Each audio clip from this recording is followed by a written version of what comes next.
Hati-hati. Ya, banyak menutupi salah dosa dengan pura-pura berbuat. Bahkan menyalahkan Tuhan. Menutupi dosa dengan cara menyalahkan Tuhan. Menyalahkan firman pengajaran yang benar. Ini kebenaran sendiri. Firmannya benar disalah-salahkan. Kebenaran diri. Ini Ayub. Ayub sampai duduk di atas debu. Mengaku tidak mampu. Mengaku tidak layak. Dia disucikan. Dilepaskan dari dosa. Kebenaran diri sendiri. Baru dia bisa melihat Tuhan. Baru dia berkata, selama ini aku cuma dengar dari orang. Sekarang aku bisa melihat Tuhan betul. Melihat Tuhan yang bangkit. Penebus yang bangkit. Luar biasa. Saat dia duduk di debu. Saat dia mengaku tidak mampu, tidak layak. Saat dia lepas dari dosa kebenaran sendiri. Hati-hati. Mungkin tidak berzina. Mungkin tidak tadi kebenaran sendiri. Sampai menyalahkan Tuhan. Menyalahkan pengajaran yang benar. Ini dosa kebenaran. Semoga kita bisa terbuka mata juga seperti Ayub. Duduk di tanah. Duduk di debu. Mengalami kuasa kebangkitan. Kalau Bapak Ibu baca setelah Fatsal 42 ayat 6 tadi. Mulai ayat 7 keadaan Ayub dipulihkan 2 kali lipat. Kuasa kebangkitan Tuhan memulihkan Ayub 2 kali lipat. Sekarang memulihkan kita. Artinya 2 kali lipat. Bukan kalau dulu asetnya mungkin 1 miliar. Sekarang jadi 2 miliar. Jangan itu. Itu namanya berjudi. Bukan. 2 kali lipat sekarang artinya pemulihan secara jasmani terjadi. Terlebih pemulihan secara rohani. Amin. Kita tidak putus hubungan lagi dengan Tuhan dan sesama. Kita ada hubungan yang baik dengan Tuhan dan sesama. Ini kuasa kebangkitan. Mampu memulihkan kita yang sudah habis-habisan malam ini. Putus hubungan dengan Tuhan, dengan sesama. Begitu hancur hidup itu. Habis-habisan seperti Ayub. Tapi kalau bisa memandang Tuhan. Betul-betul. Terjadi kuasa kebangkitan. Memulihkan 2 kali lipat. Secara rohani dipulihkan. Secara jasmani dipulihkan. Secara rohani dipulihkan. Sampai hidup kekal selamanya. Semoga kita bisa mengerti. Duduk di atas debu. Hati-hati. Saat diberkati, hati-hati. Saat kedudukan tinggi, hati-hati. Banyak yang tidak mau duduk di debu. Dulu Ayub saat hebat tidak mau duduk di debu. Tidak bisa memandang Tuhan yang bangkit. Tapi setelah habis-habisan baru duduk. Saya mau beri contoh satu-satu. Ada orang yang merasa hebat kedudukan. Herodes tidak mau duduk di debu. Tapi duduk di takhta. Wah, lalu bersuara. Ini begini. Padahal bukan firman. Ini, wah salah. Tidak cocok dengan Alkitab. Ini, tapi yang di bawah. Hamba Tuhan yang di bawah. Rakyat yang di bawah. Suara Tuhan. Tuar. Tempeleng. Oleh malaikat. Mati. Betul-betul. Bahaya besar. Kalau bukan suara Tuhan, jangan bilang suara Tuhan. Hanya karena Herodes, karena kedudukan, karena kehebatan. Jangan. Kalau itu tidak cocok firman, bukan. Bukan suara Tuhan. Harus tegas. Kalau tidak, ditempeleng oleh malaikat. Oleh malaikat. Mari kita lihat di dalam Kisah Rasul. Ya. Kitab Kisah Rasul. Kita banyak. Mari jadi orang harus jujur. Duduk di debu. Jangan duduk di takhta. Merasa benar sendiri. Kisah Rasul Fatsal yang Kisah Rasul Fatsal 12 ya, ayat yang ke-21. Ini kecenderungan. Hati-hati, wijaya nomor 1. Saat diberkati, saat dipakai Tuhan, saat kedudukan tinggi, hati-hati, tetap duduk di tanah. Jangan duduk di takhta. Jangan. Seperti Ayub dulu, duduk di takhta kebenaran sendiri. Aku. Akhirnya Tuhan izinkan. Dia habis-habisan. Mari Kisah Rasul 12 ayat 21-22. Mari. Dan pada suatu hari yang ditentukan, Herodes mengenakan pakaian kerajaan, lalu duduk di atas tahta dan berpidato kepada mereka. Terus. Dan rakyatnya bersorak membalasnya. Ini suara ilah dan bukan suara manusia. Suara manusia. Terus. Dan seketika itu juga ia ditampar malaikat Tuhan. Ditampar malaikat Tuhan. Terus. Karena ia tidak memberi hormat kepada Allah, ia mati dimakan cacing-cacing. Ini hati-hati sekali lagi, wijaya nomor 1. Saat diberkati, saat dipakai Tuhan, saat punya kedudukan tinggi di dunia ini maupun di secara kerohanian, hati-hati, jangan sampai duduk di tahta raja dan menyampaikan suara kebenaran sendiri, bukan kebenaran firman Tuhan. Bahaya. Dan orang yang dibawa juga bahaya, jangan cari muka. Karena Herodes, coba yang ngomong itu siapa? Tukang sapunya Herodes coba. Nah, misalnya mungkin ada tukang sapu istana yang ngomong, wah bisa-bisa diseret, dicincang. Bukan suara Tuhan itu, nggak cocok dengan firman. Tapi karena yang ngomong Herodes, baik, betul suara Tuhan, betul. Ditampar pipi. Pipi ini perasaan. Perasaan kita harus peka. Suara Allah atau suara manusia. Harus peka. Kalau tidak peka, ditampar oleh malaikat. Kalau menyamaratakan suara Allah dan suara manusia hanya karena figur, hanya karena kedudukan, kekayaan, ditampar oleh malaikat. Dimakan cacing-cacing. Tidak mau jadi debu tanah, dimakan cacing tanah. Dimakan cacing-cacing. Itu binasa selamanya. Ayo, wijaya nomor 1, bukan Bapak Ibu saya. Saat-saat kita diberkati, saat dipakai, jangan duduk di takhta seenaknya sendiri. Bukan suara Tuhan, suara manusia, suara kebenaran sendiri. Jangan. Itu ditampar. Yang mendengar juga hati-hati. Jangan hanya iya, oh iya karena Herodes. Coba yang berkhotbah siapa? Ya, ya, wah langsung diseret. Kita harus hati-hati. Mari dimanapun juga, biar kita tetap pegang firman Tuhan. Amin. Firman pengajaran yang benar.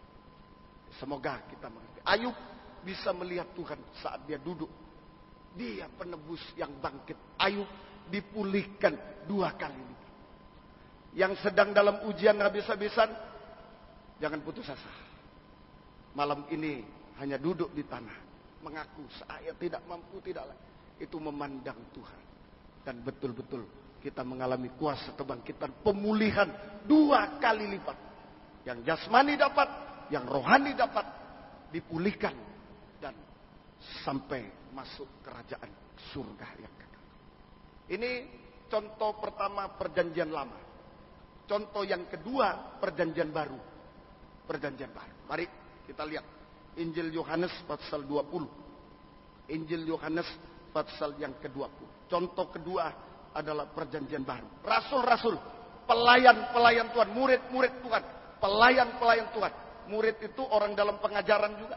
Ini rasul-rasul, orang yang memiliki jabatan melayani Tuhan. Baik, hati-hati juga bisa putus hubungan dengan Tuhan dan sesama. Mari, Yohanes, saya bilang apa? 20, Yohanes 20. Ya, baik. Ayat 19 mulai, Pak. Yohanes 20 ayat 19 mulai. Mari silakan. Ketika hari sudah malam pada hari pertama minggu itu, berkumpullah murid-murid Yesus di suatu tempat dengan pintu-pintu yang terkunci. Pintu terkunci. Nah, istilah pintu terkunci, tidak ada orang bisa masuk ke dalamnya, putus hubungan. Ya, ini dengan Tuhan dan sesama ini. Mari teruskan. Karena mereka takut kepada orang-orang Yahudi. Takut pada orang Yahudi. Ya, terus. Pada waktu itu datanglah Yesus dan berdiri di tengah-tengah mereka. Dan terus. berkata, damai sejahtera bagi kamu. Sejahtera bagi kamu, ayat 20. Dan sesudah berkata demikian, ia menunjukkan tangannya dan lambungnya kepada mereka. Terus murid-murid itu bersuka cita karena ketika mereka melihat cita? Tuhan. Karena melihat Tuhan juga. Ayub dipulihkan kenapa? Karena melihat Tuhan. Amin, saudara. Kalau tidak melihat Tuhan, tidak bisa pulih. Biar mau usaha bagaimana, tidak bisa. Tidak bisa. Ayub sudah ujian habis-habisan. Mau kerja lagi, mau ini lagi, sudah tidak bisa. Hanya melihat Tuhan, kuasa kebangkitan. Duduk di debu, semua dipulihkan oleh Tuhan. Sekarang murid-murid, rasul-rasul. Ini istilah pintu terkunci. Rasul-rasul atau murid-murid mengunci pintu. Istilah mengunci pintu, kalau pintu ini ditutup, mengunci pintu semua. Itu putus hubungan dengan Tuhan dan sesama. Putus hubungan dengan Tuhan dan sesama. Ini istilah mengunci pintu. Saja, putus hubungan dengan Tuhan dan sesama.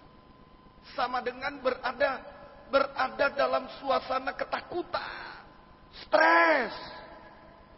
Ketakutan, stres, jalan buntu. Kalau pintu dikunci tidak bisa keluar lagi.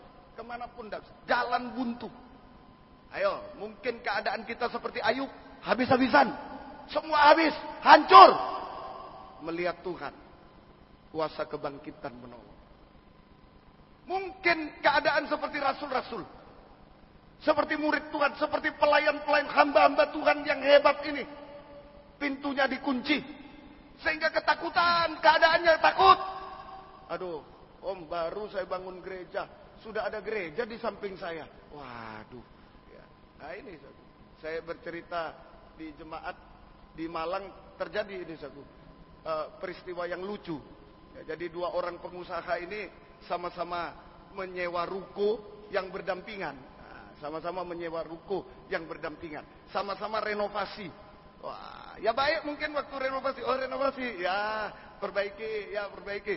Nah tutup, begitu buka, jeng, bebek, jual bebek, sini jual bebek juga. Jadi saling-saling sembunyi-sembunyi, renovasi. Ya, begitu buka, bebek juga. Aduh, langsung lemes.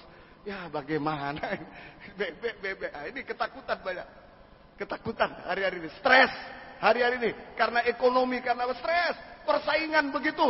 Era globalisasi ini. Dunia makin sempit, penduduk makin banyak. Stres. Ketakutan, stres. Kesusahan. Ini keadaan hamba-hamba Tuhan. Ketakutan, stres, dan jalan buntu. Aduh om, sekarang om, tiba-tiba di depan gereja kami ada mobil menjemput jemaat ke sana. Waduh, takut sudah. Stres, takut. Nah inilah keadaan kita sekarang. Stres. Takut. Jalan buntu, tidak ada jalan. Jalan buntu. Ini yang kita hadapi hari-hari ini. Itu buktinya terputus hubungan dengan Tuhan dan sesama. Kalau kaum muda takut jodoh, bagaimana umur sudah kepala berapa ini? Jangan kepala 7 tapi kepala 8 itu ada di Wahyu itu jangan. Berkepala itu berkepala 7 gitu ya. Nah, itu hati-hati. Duh, bagaimana ini Akhirnya tidak tahu tabrak di mikrolet, tabrak di mana? Di sini mikrolet apa sih? Apa istilahnya? Ya, maafkan kalau di Jawa mikrolet di sini. Angkot ya, sama. Angkot. Ya, tabrak di angkot tidak tahu sudah. Yang penting dapat sergap. Ketakutan, kekhawatiran, stres, jalan buntu, tidak ada jalan. Mustahil jalan buntu. Nah, ini keadaan gereja Tuhan, hamba Tuhan hari-hari. Ya, semoga kita bisa mengerti. Nah, hati-hati. Jika gereja Tuhan jangan mengunci pintu terhadap Yesus, pengajaran yang benar. Hati-hati. Jangan mengunci pintu terhadap Yesus, terhadap pengajaran yang benar. Jangan kunci pintu, pengajaran benar. Kunci pintu, tidak mau aku, tidak mau. Jangan, bahaya. Kalau kita mengunci pintu terhadap Yesus, terhadap pengajaran benar, sementara ada pengajaran benar kita tidak mau hadir, tidak mau datang, maka keadaan jemaat ketakutan, stres, jalan buntu. Keadaan pertama. Keadaan kedua, kalau menutup pintu bagi Yesus, pengajaran benar, pasti membuka pintu bagi ajaran lain. Ajaran sesat. Dan itu sangat berbahaya. Kalau gembala berzina, maka gembala itu sendiri masuk neraka.